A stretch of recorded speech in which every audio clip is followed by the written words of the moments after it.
On part 6 of Islam and Eman.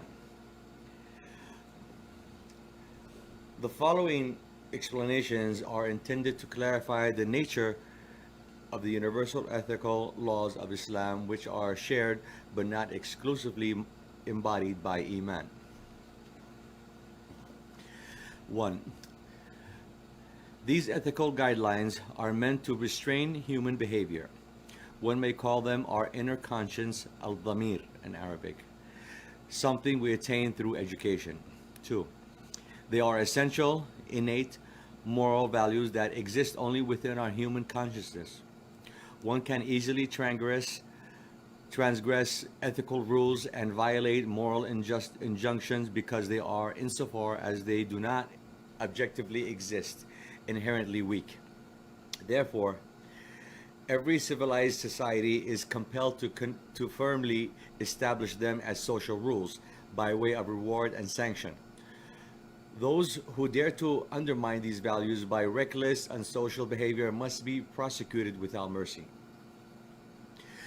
In principle, number 3, in principle, these guidelines do not need to be explained to people, nor should they be imposed upon people by force, because they are part of a human's innate disposition, and people therefore absorb these moral values naturally and instinctively. Thus, sincerity and honesty are natural virtues, while fraud and deceit are despicable. These things are neither culturally nor historically conditioned. Number 4, these moral injunctions are social obligations that cannot be disputed or become the subject of public referenda. They are social facts whose content and meaning are unambiguous.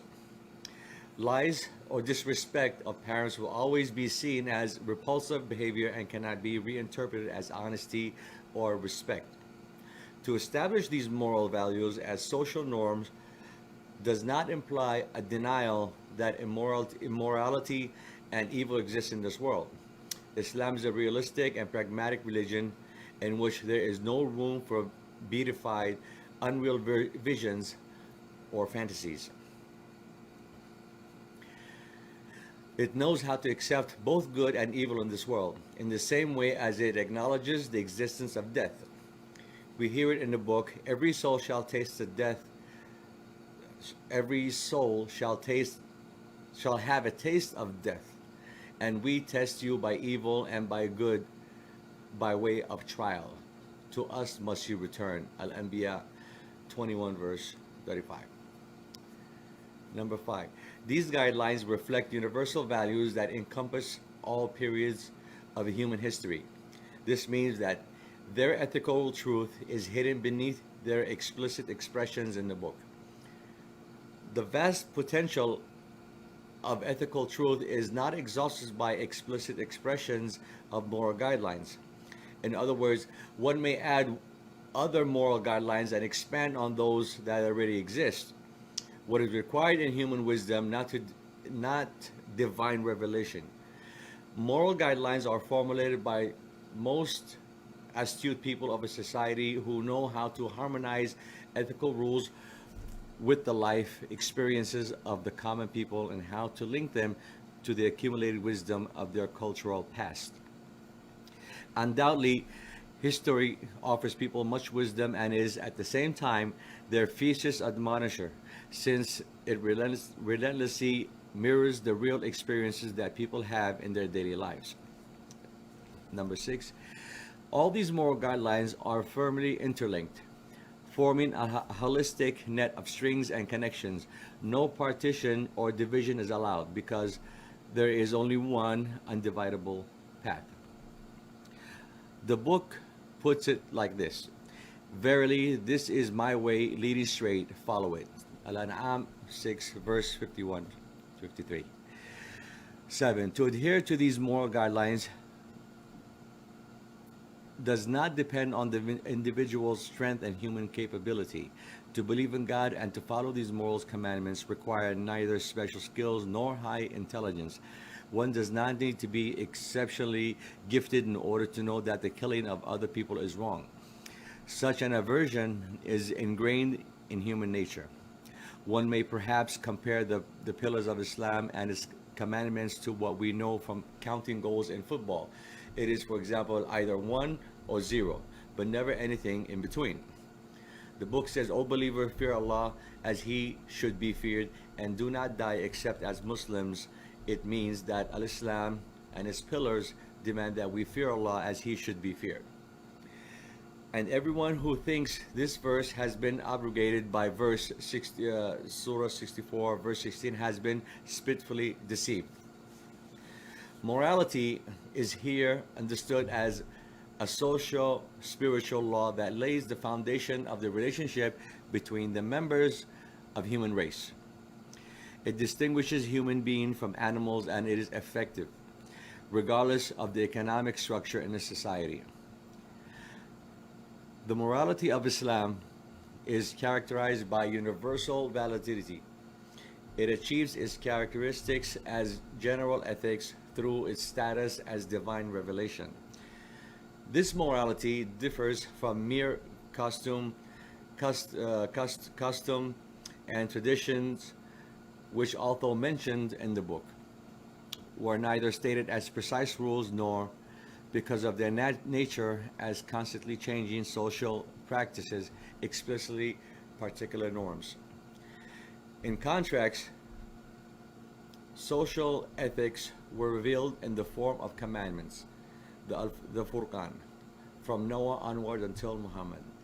They are still valid at the present time and are shared by many different cultures in the world. They are enforced regardless of the nature of the economic system or social environment. In sum, they are the common human denominator which unites culture, political systems, race, class, and gender.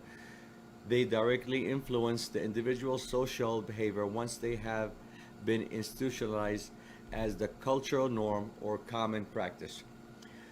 What every traditional Muslim must realize is that, contrary to what is currently believed, social obligations towards society are first and foremost more obligations and only secondarily religious duties or political legal obligations. So fear God as much as you can, listen and obey, and spend in charity for the benefit of your own soul and those saved from the covetousness of their own souls. Al-Taghabun 64 verse 16. The ill-traditional understanding of Islam has seriously corrupted our minds and has caused us to stagnate in our thinking of Islam. The fateful error of defining religion exclusively in terms of the performance of the rituals of Eman and the false labeling of these rituals as pillars of Islam has meant that religion was defined in isolation from ethical laws that are universally applicable.